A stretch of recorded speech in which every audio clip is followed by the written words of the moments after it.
1.27 주식시장 하지슈. 도널드 트럼프 전 미국 대통령 사진.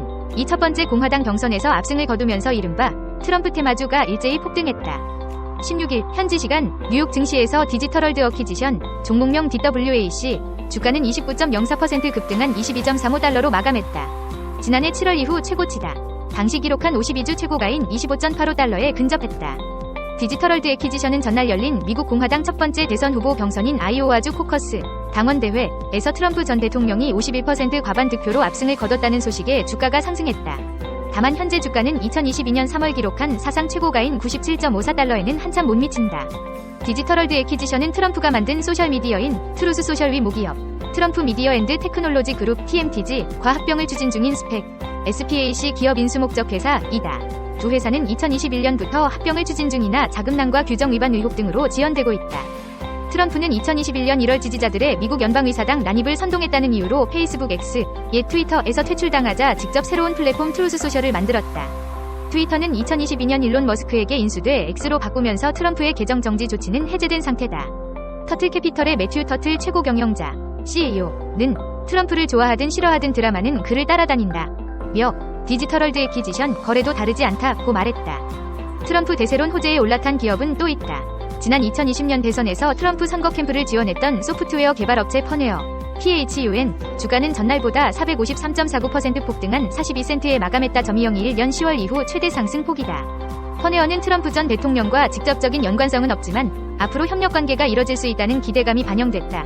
주가가 급등하자 차익 실현 매물이 쏟아지며 장마감 후 거래에서는 약 63% 하락해 일부 상승폭을 반납했다. 보수 성향의 트럼프 관련 비디오 네트워크인 럼플 주가도 16%가량 급등한 3.92달러에 거래를 마쳤다. 럼플은 트럼프 미디어의 기술 및 클라우드 서비스를 제공하고 있다. 홍해를 둘러싼 지정학적 리스크가 확대하면서 코스피가 2%대 하락한 가운데 해운주는 일제히 강세를 나타냈다. 17일 대한해운 005880은 전일 대비 425원, 17.82% 상승한 2,810원에 거래를 마쳤다. 대한해운은 이날 장중 한때 상한가를 기록하며 3,100원으로 52주 신고가를 경신하기도 했다. 흥하해운 003280은 전일 대비 255원, 5.32% 오른 4,455원에 마감했다. 흥하해운도 이날 장중 25% 이상 급등하며 5,300원으로 신고가를 다시 썼다. 이밖에 STX 그린로지스 46만 5,775.27%와 페노션 028670 3.13% 등도 일제히 오름세를 기록했다. 주요 무역로인 홍해의 항행이 위험해지면서 물류비가 커질 것이란 기대감에 해운주의 매수세가 쏠린 것으로 풀이된다. 실제 지난주 글로벌 해상운송 항로의 운임 수준을 나타내는 상하이 컨테이너 운임 지수 SCFI는 전주 대비 309.38포인트, 오른 2206.03p로 집계됐다.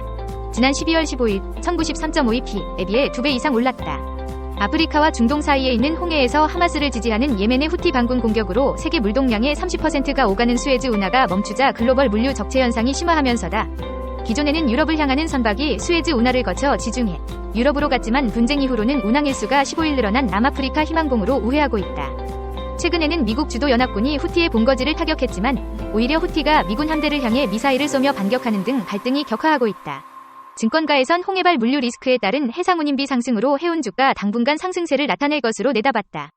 김정윤 대신증권 연구원은 중동 지역 전반적으로 지정학적 긴장감이 단기에 완화될 조짐이 없는 시점에서 홍해발 물류 리스크, 이에 따른 해상운임 비용 추가 상승이 더 이어질 가능성이 높은 상황이라며 확대되는 해운 불확실성 속에 해운주 주가의 추가 상승 가능성은 유효하다고 설명했다. 정부가 주식 투자자들의 세 부담을 대폭 줄인다. 개인 투자자들의 희망사항이었던 금융투자소득세, 금투세를 폐지하고 증권거래세도 홍콩 싱가포르 수준까지 낮추기로 했다. 투자자 자산 형성을 위해 개인 종합자산관리계좌 ISA, 납입비과세 한도는 2배로 늘릴 계획이다. 아울러 투자자 친화적인 자본시장 조성을 위해 이사회 책임을 강화하고 주주총회 참여 방안도 확대할 계획이다. 코리아 디스카운트를 해소해 기업 가치를 높이는 것이 목표다. 정부는 17일 네 번째 국민과 함께하는 민생토론회를 열고 상생의 금융, 기회의 사다리 확대라는 주제로 금융정책 방안을 보고했다. 자본시장이 국민과 기업이 성장하는 상생의 장 역할을 하고 국민의 자산 형성을 지원하는 자산 형성의 사다리로서 기능할 수 있도록 관련 정책을 마련했다. 가장 핵심은 주식 세제 개편이다. 2025년 도입 예정이었던 금융투자소득세, 금투세를 폐지하고 증권거래세도 낮춰 주식 투자자들의 세 부담을 낮추기로 했다. 금투세는 국내 주식 수익이 연 5천만원, 기타 금융상품 수익이 연 250만원일 경우 수익에 대해 최대 27.5%를 세금으로 부과하는 제도다. 지난 2020년 당시 자본소득과세를 강화해야 한다는 취지로 마련됐으나 세금 회피를 위해 큰손 투자자들이 시장을 이탈해 증시가 불안해질 수 있다는 우려가 제기된 바 있다. 이해 정부는 금투세 폐지를 위한 소득세법 개정안을 다음 달 초 국회에 제출할 계획이다. 증권거래세도 앞서 개정된 시행령대로 2025년까지 0.15%까지 인하해 거래 비용을 낮춘다. 당초 금투세 도입을 전제로 증권거래세가 인하돼 금투세를 폐지하면 인하 계획에 차질이 생길 것이란 우려가 나왔지만 정부는 두 제도의 연계성을 사실상 부인했다. 이미 개정된 시행령대로 증거래세 인하를 추진하겠다는 것이다.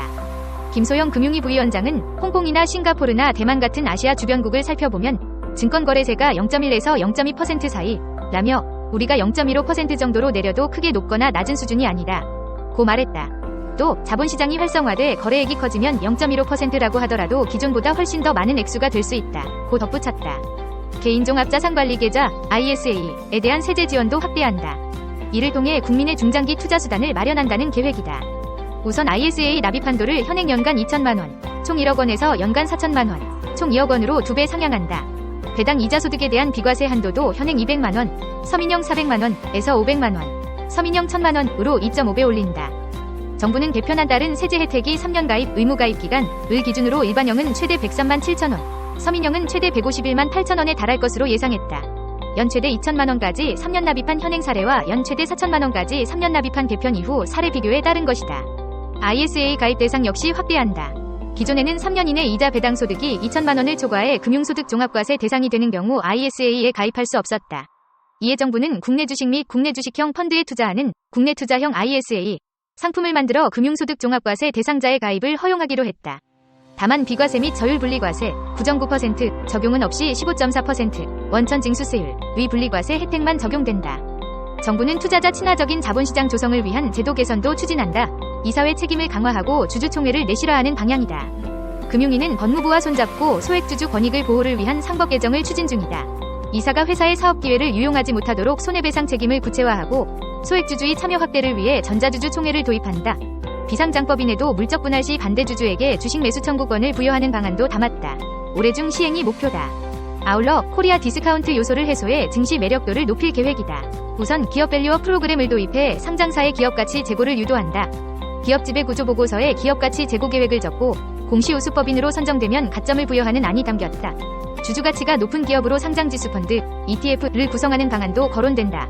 아울러 배당 규모를 알고 투자할 수 있도록 절차 개선을 유도하고 분반기 배당에도 적용될 수 있도록 자본시장법 개정을 추진한다. 국내외 투자자와 소통하는 기업 설명회, IR에도 힘쓴다. 아울러 대체거래소, ATS, 출범을 통해 한국거래소와 경쟁체계를 본격화하고 비상장 주식시장을 제도화해 다양한 주식 투자 기회를 확대할 계획이다. 또 기업에는 회생 기회를 충분히 부여하면서도 상장 폐지 절차 장기화로 인한 투자자 피해는 최소화하도록 심사 절차를 개선한다. 해외거래소 연계 시스템으로 운영 중인 야간 파생시장을 자체시장으로 전환해 거래 편의와 안정성도 올린다. 공매도 전면금지 기간 중 무차익 공매도 방지를 위한 전산 시스템을 구축하고 대차 대주 간 상환기관 담보 비율 차이 개선으로 기울어진 운동장을 해소한다. 불법 공매도에 대한 벌금형 강화와 부당이득의 가중처벌을 도입하고 자본시장 불공정 거래에 대한 사전감시 사후 제재를 강화한다.